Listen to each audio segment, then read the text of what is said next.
우리는 왜 이 방송을 보시는 여러분들은 왜 국민의힘 대통령 후보를 지지합니까?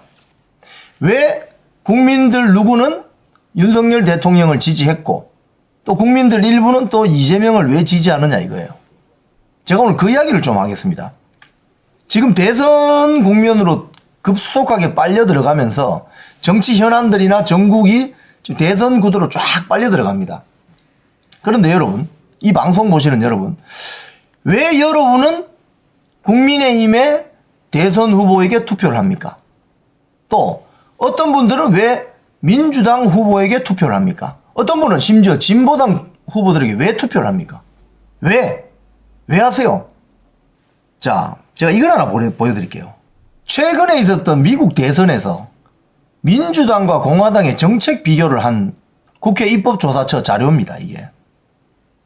여기 보시면은 미국 대선판이 어떻게 돌아갔느냐를 쭉 설명해놔요. 뭐 전당대회. 자, 민주당과 공화당의 정책 비교. 여기서 뭐가 나오느냐. 오른쪽에 표를 보세요, 표를. 자, 표를 보시면은 민주당과 공화당의 차이가 뭐냐. 이게 극명하게 드러납니다. 극명하게. 자, 경제 분야. 민주당은 법인세 인상한다. 공화당은 법인세 낮춘다. 이게 차이입니다. 법인세라는 것은 기업이 내는 거잖아요. 기업이. 주식회사. 그죠? 민주당은 기업하는 사람들로부터 더 돈을 걷어서 좀 나쁘게 말하면 뜯어내서 쉽게 하면 서민들에게 나눠준다. 이런 개념이겠죠. 공화당은 그렇지 않습니다. 기업이 더 활발하게 경제 활동을 해서 일자리를 더 만들어줄 수 있도록 돕는 세금을 낮춰준다 이거예요. 또 개인 소득세도 낮춘다 이거예요. 공화당은. 굉장히 다른 차이점입니다. 이게 근본적인 차이예요. 근본적인. 즉 영국이나 미국 같은 나라에서 공화당, 민주당, 미국, 영국은 보수당, 노동당. 근본적인 차이가 뭐냐면 돈입니다. 돈. 기업으로부터 세금을 더 뜯어낸다. 이게 민주당 또는 노동당의 개념입니다. 그러면 개인에게 더 세금을 덜 받는다. 또는 기업에게 세금을 완화해 준다. 이게 공화당이나 보수당, 영국 보수당의 정강 정책이죠. 자, 그러면 무역 통상은 어떠냐? 뭐 이건 우리하고 조금 다른 이야기입니다만은 이 뭐 나라가 크니까 지금 트럼프가 지금 지향하고 있는 건 뭡니까? 미국 우선주의잖아요. 오른쪽에 있는 게 공화당입니다. 미국 우선주의, 보호무역주의. 근데 민주당은 다자간 협상주의. 소위 말해서 민주당 안에는 국제협력주의 세력이 들어가 있죠. 예. 자, 환경 에너지 봅시다. 환경 에너지. 공화당, 오른쪽에 있는 공화당은 석유, 천연가스, 원자력 등 모든 에너지를 생산을 증대한다. 늘린다. 규제 완화해서 기후변화에 대한 회의적이다. 지금 기후변화라는 이슈를 들고 나오는 것이 좌파 진영이거든요. 그러면 왼쪽에 민주당 보세요. 청정에너지 확대. 이 청정에너지가 뭡니까? 풍력, 태양력, 뭐 이런 거 아닙니까? 이런 걸 확대한다. 석유 생산을 줄인다. 뭐 이런 거죠. 이민 문제는 특히 미국에 심각하죠. 지금 그 오른쪽에 있는 공화당 국경 보안을 강화하고 불법 이민자를 처벌한다. 그래서 트럼프가 미국 남부 국경, 멕시코 국경지대에 국가 비상사태를 선포하고 그 군을 투입했죠. 우리 지금 비상계엄 때린 겁니다. 근데 민주당은 어떻게 하나? 합법적 이민 확대, 온건 포괄적 이민, 이러니까 이제 불법 이민자가 많이 생겼다 이거죠. 그럼 대외 정책, 뭐 공화당은 미국 우선 정책, 뭐 민주당은 동맹국의 협의를 이끌어내는 정책. 특히 이번 대선에서 가장 중요한 차이점, 중국을 어떻게 볼 것이냐. 공화당은 중국을 전략적으로 중국으로부터 독립해야 된다. 최혜국 대우 지위를 박탈시켜야 된다. 중국은 지금 세상을 망치는 악의 축이라고 보고 있는 거예요. 공화당은. 근데 민주당은 어떻게 보느냐. 동맹국들을 결집해서 미국의 리더십을 강화하고 나토를 지지하면서 다자기구를 강화한다. 그래서 중국에 적대적이지 않죠. 그 중국과 전략적 경쟁 관계 뭐 이렇게 중국이 적대적이진 않습니다. 그죠? 자, 그리고 사회 문제에 대해서 공화당은 후기 낙태 금지 약간 입장이 완화된 것인데 민주당은 낙태 접근성 보장. 그러니까 어떤 차이가 있습니까? 딱 보면은 친기업적이냐? 친기업적이다. 공화당은 친기업적이다. 그죠? 민주당은 약간 덜 친화적이다. 기업에 대해서. 대외 정책도 멀러주의 같은 고립주의는 공화당이고 다자주의는 민주당이고 또 낙태 관련 이런 거 또 입장이 차이가 있죠. 또 트럼프가 대통령이 되면서 뭐라고 했습니까? 이 세상의 성은 남자하고 여자밖에 없다. 딱 선언했죠. 그 말은 우리로 치면 차별금지법 반대한다 이 소리입니다. 그러니까 미국을 이끌어가는 보수주의의 핵심 주로 텍사스 남부 지역 중심으로 하는 그리고 그 미국이 이렇게 땅덩어리가 있으면 서쪽 해안 동쪽 해안의 도시들은 민주당 표가 많아요. 그런데 중간지대 농업을 많이 하고 이런 지역에는 공화당 표가 많습니다. 그래서 이 사람들이 뭘 믿느냐? 기독교 복음주의자들이거든요. 그래서 세상을 어떻게 보느냐? 이게 한마디로 말하면 뭐냐? 이념입니다. 이념.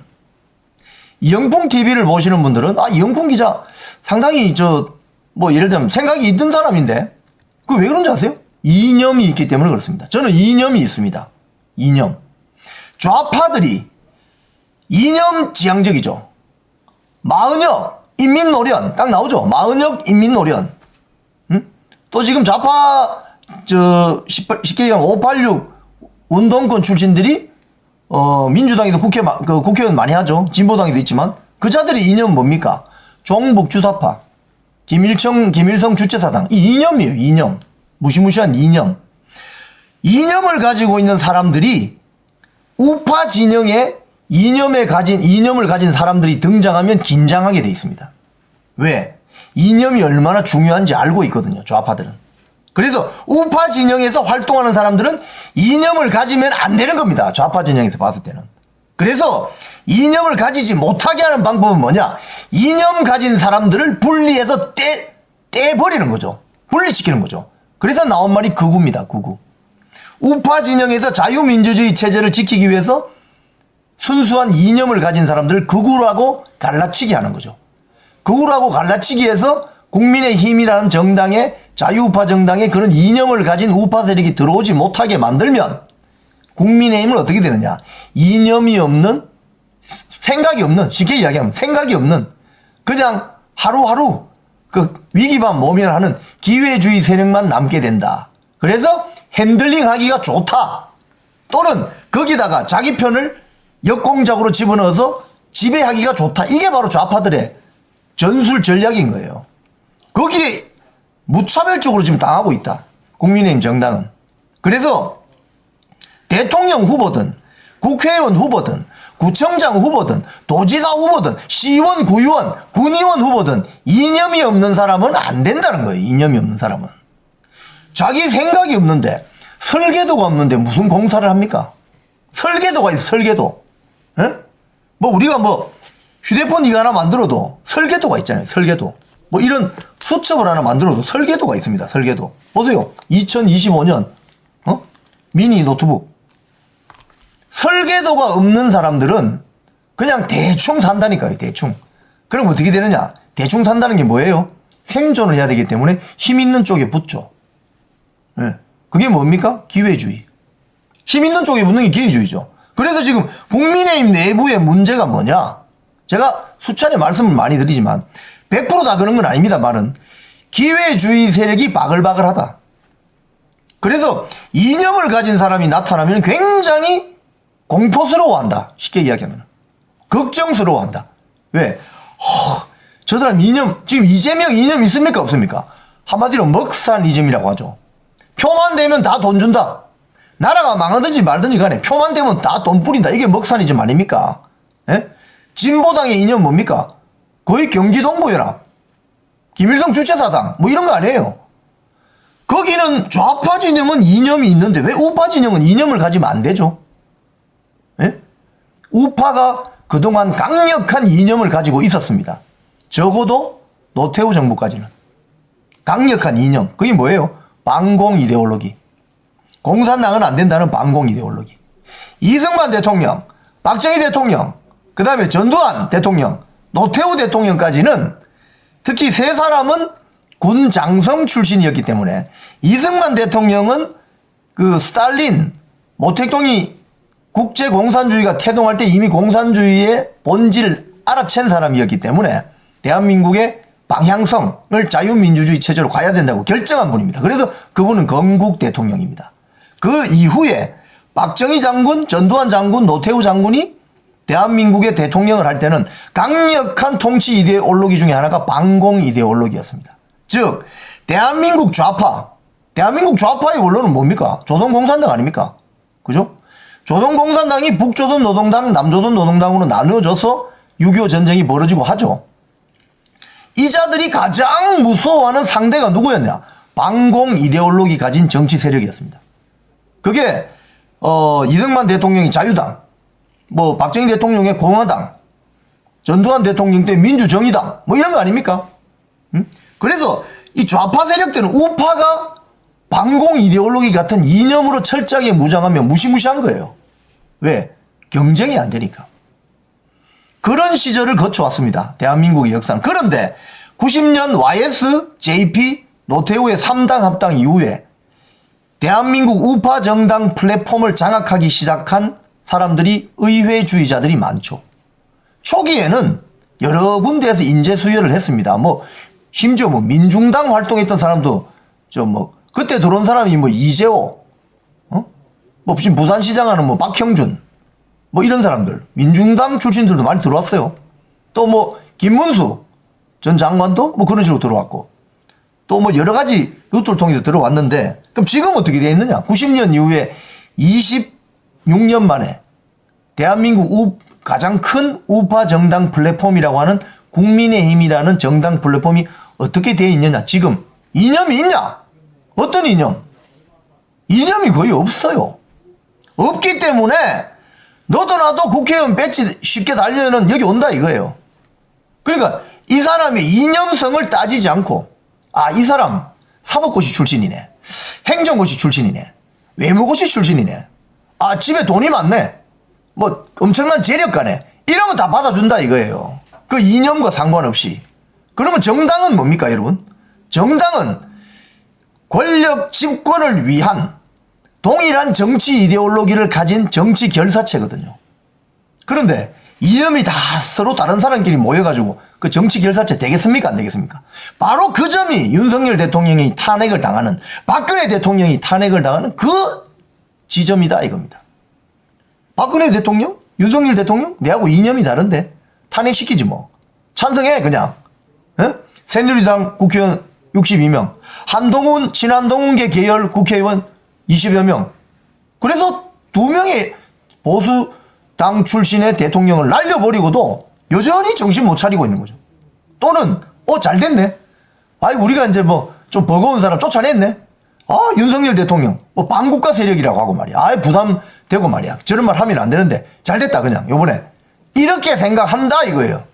이념이 없으면. 그래서 저는 우파 정당이 앞으로 살 수 있는 길은 뭐냐? 이념을 가지는 길이다. 지금 국민의힘에 중앙당에 연선이 있습니까? 없습니까? 없어요. 연선 팔아버렸어요. 그러니까 당원들부터 교육이 안 되는데 무슨 이념이 생기겠어요? 예? 무슨 이념이. 이념이라는 건 설계도입니다. 설계도. 설계도가 없는 정당이 어떻게 힘을 가지겠냐 이겁니다.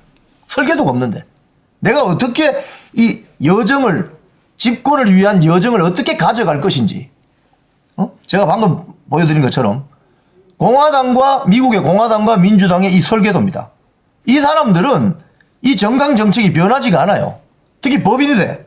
민주당이 법인세 높이겠다 하면, 법인세 낮추겠다 하면 그건 민주당 아니거든요. 법인세를 낮추겠다는 사람은 다 공화당으로 가서 정치합니다. 법인세 올리겠다는 사람은 다 민주화당 가서 정치합니다. 근데 한국은 법인세가 국세청에서 일괄적으로 딱 정해놨죠. 뭐 25%인가? 23%인가? 법인세를 건드리면 큰일 나죠. 왜? 그건 국세청의 어마어마한 권력이니까. 그죠? 뭐 이런 거. 그 다음에 중국하고 어떻게 가져가야 되느냐. 이번에 이 중국 이야기하면 윤석열 대통령이 확실하게 보여줬죠. 야, 중국하고 같이 가다가는 친중 세력 돼서 그냥 손가락 빤다. 거지 된다. 거지. 이걸 윤석열 대통령이 딱 보여준 거예요. 이번에 드러난, 우리 지난 넉 달 동안 친중 세력들이 난리치는 거 봤죠? 뭐 등등 뭐 이런 것들 우리 뭐 이민 같은 거 우리가 없지만 이민 같은 건 없지만 그건 있잖아요. 또 뭐 저기 외국인에 대한 뭐 참정권을 보장하는 거. 제가 오늘 홍준표, 나경원, 김문수 이 세 후보가 첫 기자회견하면서 발표한 전문을 제가 다 읽어보고 오늘 말씀드리는 겁니다. 제가 이야기를 꼭 하겠습니다. 왜냐? 이야기를 오늘 왜 하느냐? 오늘 이 후보는 무슨 출정식을 해서 이게 좋았고 어제는 뭐 이걸 해서 좋았고 뭐 모레는 뭐 누가 하는데 뭐 누가 오고 누가 이게 중요한 게 아닙니다, 여러분. 이게 중요한 게 아니에요. 사람이 많이 모였다. 이게 중요한 게 아니에요. 그 사람이 어떤 생각을 가지고 있느냐, 어떤 말을 하느냐. 정치를 말로 하는 허업이라고 했잖아요, JP가. 어떤 말을 하느냐, 어떤 생각을 가지고 있느냐. 이게 중요한 거 아닙니까? 그 사람이 좀 얼굴이 좀 못생겼으면 어떻습니까? 좀 그 사람이 뭐 좋은 대학 안 나오면 어떻습니까? 또는 뭐 고졸이면 어떻습니까? 그 사람이 머릿속에 뭐가 들어있느냐? 이념이 뭐냐? 김대중 대통령 같은 경우에 저는 김대중 대통령의 정치 철학을 반대합니다. 하지만 그 사람은 목포상고 나왔지. 대학교 갔습니까? 하지만 대학은 안 갔지만 그 동교동 서재 밑에 지하에 가면 책이 수만 권 있다는 거예요. 그 책을 읽으면서 아주 유식해졌죠. 예? 그런 식으로 삶의 지혜를 만들어낸 사람입니다. 그래서 어떤 생각을 가지고 있느냐, 이걸 우리가 잘 보고 누구를 찍을 건지를 판단해야 된다. 앞으로는. 그동안은 이 사람 좋다 하면 우르르 몰려가고 저 사람 좋다 하면 우르르 몰려가고 저 사람 내하고 고향 같은데 우르르 몰려가고 에? 저 사람 뭐 어디 엄청 좋은 대학 나왔다던데 우르르 몰려가고 저 사람 돈 많다던데 우르르 그 모습 아닙니까? 솔직히 우리가 이야기해 봅시다. 솔직히 그동안 대한민국 정치판이 이렇게 엉망진창이 된 이유 중에 하나도 유권자인 저를 포함해서 여러분 또 한번 생각해 보세요.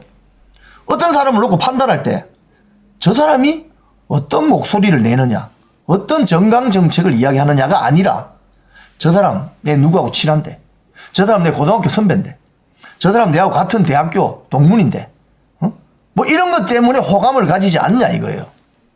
또는 저 사람이 누구하고 친하다 하던데 또 저 사람이 누구하고 그냥 적대적이라고 하던데 이런 것 때문에 후보를 선택해 왔지 않았냐, 이런 반성을 해볼 필요가 있다. 오늘 그 이야기를 제가 하려고 하는 거예요. 이 장황하게 벌써 20분가량 이야기를 했는데 결론은 뭐냐, 정치는 이념입니다. 이념. 이념이 없는 사람은 정치를 하면 안 돼요. 원래 이념이 없는 사람은 정치를 하시면 안 된다고요. 이념이 없는데 어떻게, 설계도가 없는데 어떻게 항해를 합니까? 내가 큰 대한민국 호라는 큰 군함을 끌고 태평양을 지금 지나서 목표를 향해서 가야 되는데, 넥스트 데스티네이션을 위해서 가야 되는데 항로 안내 표지판이 없으면 어떻게 가냐고. 그게 표류하게 된다고요. 아마 부산항 출항해가지고 인천항 출항해서 가다가 뒤집어질걸요 아마. 그 이야기입니다. 그 이야기. 윤석열 대통령 탄핵, 박근혜 대통령 탄핵 이후에 우리가 이걸 깨닫지 못하고 반성하지 못한다면 또 탄핵돼요. 또. 응? 그래서 오늘 이야기를 합니다.